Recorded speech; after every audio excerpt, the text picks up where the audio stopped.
জম্মু কাশ্মীর নিয়ে ভারত পাকিস্তানের মধ্যে বিবাদ দীর্ঘদিনের, যা আন্তর্জাতিক অঙ্গনেও গড়িয়েছে। তবে কয়েক দশক পরও সেই সংকট এখনও পুরোপুরি কাটেনি।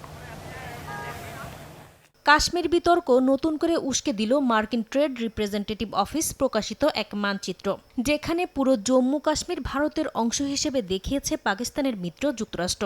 এমনকি পাকিস্তান নিয়ন্ত্রিত কাশ্মীরের পাশাপাশি আকসাই চীন এলাকাকেও ভারতের ভূখণ্ডের অন্তর্ভুক্ত দেখানো হয়েছে প্রকাশিত মানচিত্রে। মানচিত্রটি প্রকাশ করা হয় ভারত যুক্তরাষ্ট্র নতুন বাণিজ্য কাঠামোর অংশ হিসেবে।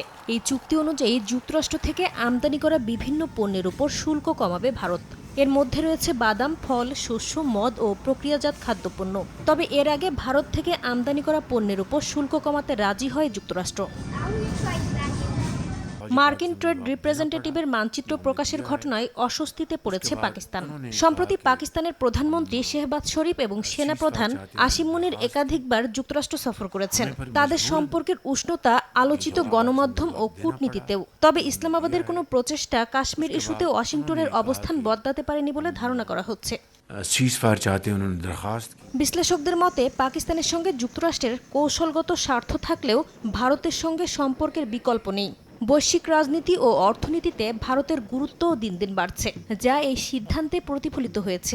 এই ঘটনাকে পাকিস্তানের জন্য বড় ধরনের কূটনৈতিক ধাক্কা হিসেবে দেখছেন তারা। তবে এখনও এ বিষয়ে আনুষ্ঠানিকভাবে কোনো প্রতিক্রিয়া জানায়নি পাকিস্তান ও চীন। নাসরিন রুমি, সময় সংবাদ।